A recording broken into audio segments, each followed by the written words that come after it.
Итак, коротко объясню, что было и что предполагается. Только что я закончила исследование трагедии группы Дятлова. Честно говоря, сама от себя такого не ожидала. Еще летом 2025-го мне казалось, что канал постепенно закругляется, почувствовала даже какое-то выгорание. Но жизнь распорядилась иначе и буквально подбросила мне эту советскую трагедию. Неожиданно оказалось, что в ней сошлись сразу два основных направления моих интересов. Во-первых, история, потому что все это происходило в Советском Союзе. Во-вторых, манипуляция сознанием. А я, как ветеран аж 3 информационных войн, этим вопросом очень интересуюсь, и по этой теме на канале есть отдельный плейлист. Расследование трагедии Дятлова заняло 8 месяцев. Материала для переработки огромное количество, но благодаря Теодоре Хаджийской, которая собрала все в одно место, задача упростилась. Вначале я рассчитывала уложиться серий в 10, но очень быстро стало понятно, что так не получится. Просто пересказать события не наш путь. Наш путь – это систематизировать хаос, расставить акценты и отделить факты от легенд, которые наросли вокруг этой трагедии за 67 лет.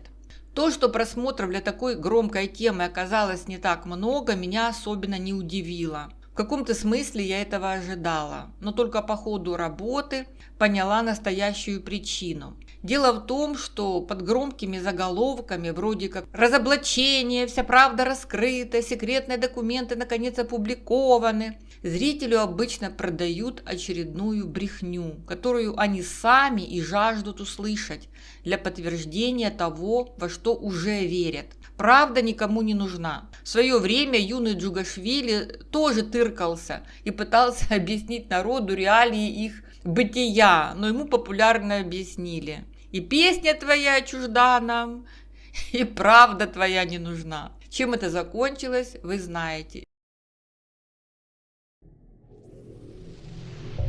Канал Ірини Коновець-Поплавської. Так вот, это называется феномен удобной тайны. Большинство людей приходят в тему группы Дятлова не за расследованием. Они приходят за ощущением причастности к секретам. Им нужны НЛО, снежный человек, секретные испытания, военные, шпионы, мистические силы, что угодно. И когда мы действительно перешли к механизмам возникновения легенд, как работала советская система, как распространялись слухи, как множились версии, как люди сами создавали мифы и потом начинали в них верить, часть зрителей отвалилась. Потому что оказалось, что за великой тайной стоят вполне земные вещи. Человеческие ошибки, страх, бюрократия, самообман и желание видеть мир более загадочным, чем он есть на самом деле. И в этот момент зрители чувствуют, что у них забирают любимую игрушку. Тайное знание становится выглядеть до неприличия будничным.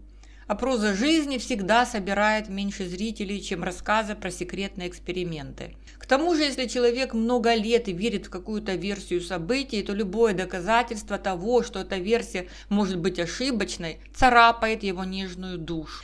Приходится выбирать: или признать, что ты мог ошибаться годами, или найти способ сохранить в душе свою сказку. И большинство людей выбирают второй вариант. Таким образом, по мере развития расследования моя аудитория начала естественным образом отфильтровываться. Те, кто пришел за тайнами, постепенно отвалились, оставались или люди, которым действительно интересно, что на самом деле произошло с дятловцами, или завсегдатаи дятловских тем, которые готовы спорить до последнего. И я благодарна и тем, и другим, особенно тем, кто спорит до последнего. Ведь именно они пишут комментарии, возражают, перечат, приносят новые аргументы и заставляют еще раз проверять собственные выводы. А те, кто молча согласен, в лучшем случае поставят лайк и уходят. Но проблема в том, что алгоритмы YouTube не понимают таких тонкостей. Эпоха телевизоров канула. В современных играх участвуют не только авторы, но и зрители, как полноценные участники этого перформанса.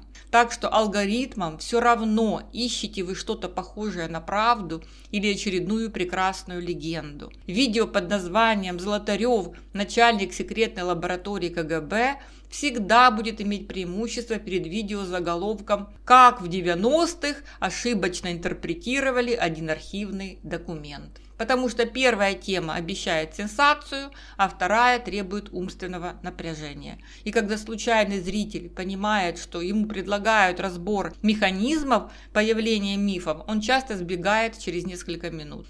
А после этого YouTube начинает реже рекомендовать такие видео широкой аудитории. Что это значит для моего канала? По большому счету, я оказалась перед выбором, перед которым рано или поздно оказывается любой исследователь. Первый путь – идти за толпой. Давать людям то, что они жаждут. Тайны, сенсации, разоблачения, секретные документы, заговоры, агенты КГБ, НЛО и прочую абракадабру. Просмотры будут расти, комментарии литься рекой, алгоритмы YouTube счастливы. Второй путь – заниматься менее благодарной работой. Разбирать мифы по винтикам, искать первоисточники, проверять факты и периодически портить людям настроение реальностью. То есть работать санитарами леса.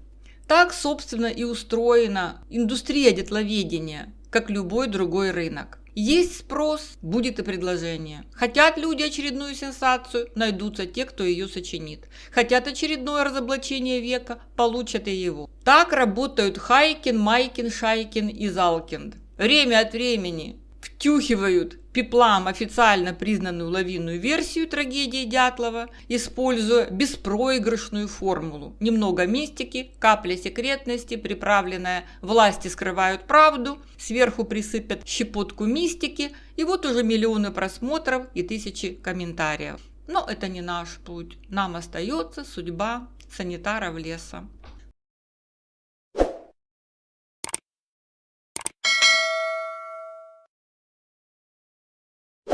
Поэтому возвращаемся к истории и современности, но уже с некоторыми поправками. Планов нет, но наметки в краткосрочном периоде такие. С краезнавчими исследованиями таки закругляемся. Еще осталось несколько материалов, в которых, хотя события происходили в конкретных селах и районах, но вы уже сами увидели, что разговор у нас давно вышел за эти рамки. Через судьбу одной семьи или одного человека всегда видны процессы, которые происходили со всей страной. Свою краезнавчую миссию, я считаю, выполнила. Было бы кому этим пользоваться. Самым большим разочарованием для меня стали учителя истории сельских школ. Мне почему-то казалось, что именно они должны были первыми заинтересоваться атаманами, героями вызвольных змагань, да и вообще судьбой любого человека, который жил и оперировал в их селе или районе. Но жизнь показала, что в большинстве это люди, которым сложно выйти из рамок школьной программы. Отбарабанили свое и скорее домой. Хорошая новость в том, что самое сложное и интересное я как раз оставила на потом. Например, период немецко-советской войны. История оккупации. Как обычные люди выживали между двумя тоталитарными системами. Как работала украинская полиция. Как складывались ее отношения с немецкими властями. Где проходила граница между коллаборационизмом, страхом и попытками просто выжить. Как вели себя коммунисты в немецкой оккупации. Эту линию я начала уже давно, но самые сложные кейсы откладывала, понимая, что мне самой нужно дорасти до них. Набраться опыта, знаний и понимания того, насколько осторожно нужно подходить к людям и событиям той эпохи. Потому что там уже почти не осталось черного и белого. Там люди, которые ушли и не могут мне ответить. Там тяжелое решение и вопросы, на которые даже спустя 80 лет нет простых ответов. А значит, нам еще будет о чем поговорить. И, естественно, я продолжу линию, связанную с современными реалиями, а особенно с темой демократии. Этот вопрос меня давно интересует, а после 2022 еще больше. Просто изменится подача. Несколько материалов на эту тему у меня уже есть, но, как мне кажется, многие пока не замечают очевидного. Современные демократии переживают серьезный кризис. Причем кризис не экономический и не политический, а, как сейчас модно говорить, доверия и смыслов. Что будет с ними дальше? Смогут ли демократические системы приспособиться к новым условиям?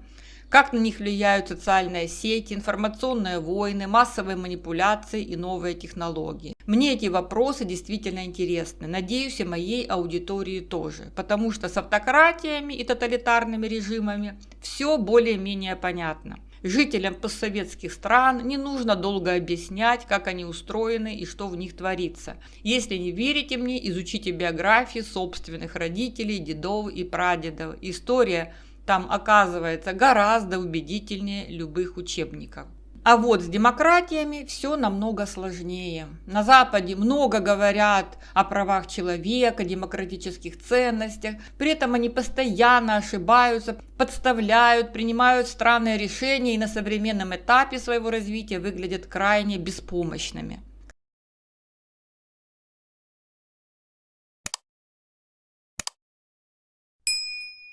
Кстати, про генеалогическую линию. Моя генеалогия – это не скучное перечисление имен бабушек и дедушек, дат рождения и мест проживания. Это опять же попытка посмотреть на историю через судьбы своих предков. Планирую сделать пару видео, где речь пойдет о тех государствах и исторических эпохах, в которых они жили. О том, как эти государства менялись, как они влияли на судьбы моих предков и почему в какой-то момент они оказались в Украине.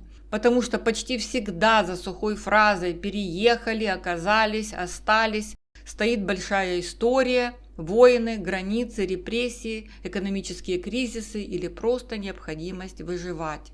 Так что это будут не столько семейные хроники, сколько попытка понять, как история прокатилась по судьбам моих пращуров. О формате и длительности видео. Сейчас все любят кратко, все требуют покороче, в 2 словах, без лишнего. На этом стоят TikTok и другие социальные сети и платформы. И в комментариях к сериалу про трагедию группы Дятлова тоже регулярно жаловались, что он бесконечный. Но мой совет здесь остается неизменным. Учитесь смотреть долгие видео, потому что только в длинной форме можно действительно развернуть тему, показать разные точки зрения, вернуться к уже сказанному с другого угла и постепенно собрать картину целиком. Это дает возможность думать вслух и шаг за шагом выстраивать логику. В коротком же формате остаются только тезисы. Живо, удобно, но поверхностно и быстро забывается. Канал Ірини Коновець-Поплавської. И, наконец, несколько слов о языке. Независимо от того, на каком языке выходит видео, к нему будут добавлены субтитры на украинском, русском и английском. Сегодня технологии это позволяют. Подход здесь простой. Наша сугубо украинская история, естественно, будет подаваться на украинском языке с субтитрами. Но если речь идет о темах, вокруг которых за десятилетия накопилось множество мифов, легенд и пропагандистских штампов, которые укоренились по всему постсоветскому пространству, то такие материалы логичнее выпускать на понятном для постсоветского пространства русском языке, потому что им проще слушать материал, чем читать субтитры. В этом вопросе хейтеров хватает с обеих сторон, но я исхожу из другой логики. В странах бывшего СССР и Восточной Европе живут миллионы людей, которые знают об Украине в основном по пересказам, телевизионным сюжетам и политическим штампам пропагандистов их страны. Отсюда их нервная реакция на многие страницы украинской истории и на некоторых украинских деятелей. Достаточно посмотреть, откуда берутся исторические конфликты. И тут можно привести в пример Прибалтийские республики. Ближайшие соседи стран Балтии по ЕС и НАТО, включая ту же Польшу, не имеют к лесным братьям никаких исторических претензий, потому что такая их политика. Но в то же время они постоянно терзают Украину насчет УПА. Польша настойчиво требует от Украины уступок по вопросам истории, в то время, когда эта самая Украина, истекая кровью, защищает этих самых поляков от агрессора, дроны которого они даже боятся сбить над своей территорией. Это опять же издержки демократии. Польским политикам требуется накрутить свой электорат и превратить исторические вопросы в идеологическое оружие. В то же время вопрос Катыни вообще куда-то у поляков исчез на 10-й план. Вот вам еще один штрих к современным демократиям. Почему надо с ними разбираться? Или взять Петлюру. Какого вы о нем мнения? Большинство жителей постсоветского пространства, да и в Украине тоже часто смотрят на него исключительно через призму советской и российской пропаганды, которая его демонизировала. Но на канале есть видео о настоящей сущности Петлюры. Посмотрите его и потом сравните с тем образом, который сложился у вас в голове, и вы прозреете. Так что трагедия группы Дятлова в очередной раз показала одну простую вещь. На самом деле в истории не так много по-настоящему сложных вопросов. Гораздо чаще эта сложность создается искусственно, мифами, политикой, пропагандой и бесконечным повторением одних и тех же речевок. Разные государства, организации и отдельные люди используют трагедии прошлого в своих интересах и десятилетиями кормят свое население удобными для них объяснениями. Со временем эти речевки настолько въедаются в сознание общества, что они воспринимают их как бесспорную истину. В общем, примерно так. Для канала без цели, без плана и без конечного пункта назначения.